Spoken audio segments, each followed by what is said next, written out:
Adrian Wojnarowski nagbigay ng clue kung ano ang hinahanap ng Lakers ngayon. Darvin Ham may banat kay Cam Reddish at Jared Vanderbilt. Ja Morant, trending na naman at Aaron Gordon, masaklap ang pamasko.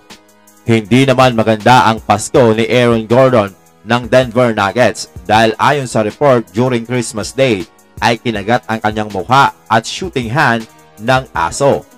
Ayon sa report, umabot sa 21 tahi ang sugat nitong si Aaron Gordon at ayon naman sa report ay ligtas na siya at mananatili munang malayo sa team habang nagpapagaling, mga amigo.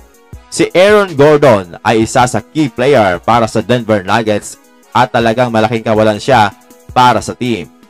Sa pagbabalik ni Ja Morant sa Memphis Grizzlies ay naging unstoppable ito at naging unbeatable ang team na may 4-0 win-loss record. Kaya naman, pinangalanan siya bilang Player of the Week. Pero after niyan mga amigo ay sinundan agad ng kontrobersiya itong si Ja Morant dahil sa kanyang naging celebration after ng dakdak sa laban nila kontra Pelicans. Ang celebration ay sinasabing fake gun celebration. Well, nasuspindi kasi si Ja Morant sa pagpapakita ng baril.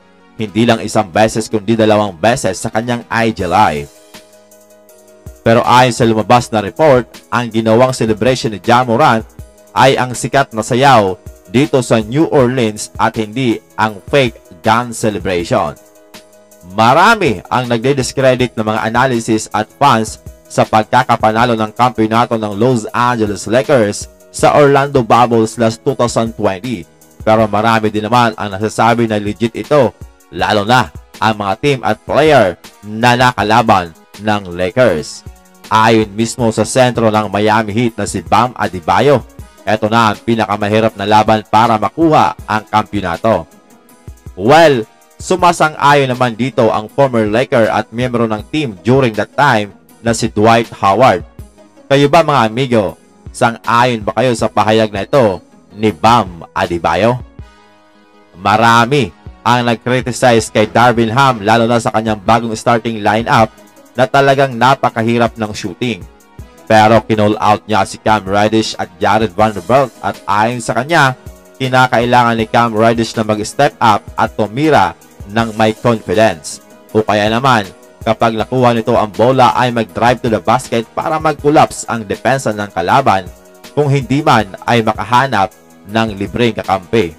Pareho din daw kay Jared Vanderbilt na kapag nahawakan ng bola ay dapat hindi lang to hawakan at makonfuse kung ano ang gagawin. Well, para sa akin, dapat talaga may shooter na kasama ang kanilang starter at dapat ay si Austin Reeves ang ipalit dito kay Cam Reddish para may secondary ball handler sila bukod kay LeBron. Dahil sa struggle ng Lakers ay maraming report ang lumalabas na naghahanap na sila ng player sa trade market at ilan sa mga pangalan ay sina Zach LaVine, Alex Caruso, DeMar DeRozan at ang pinaka-latest mga amigo ay si DeJounte Murray ng Atlanta Hawks. Ayon pa sa report ni Adrian Wojnarowski, naghahanap ngayon ng Lakers ng upgrade at pinaprioritize nila ang speed at athleticism. Kung gayon, bagay na bagay nga itong si DeJounte Murray dahil may shooting na, speed at depensa.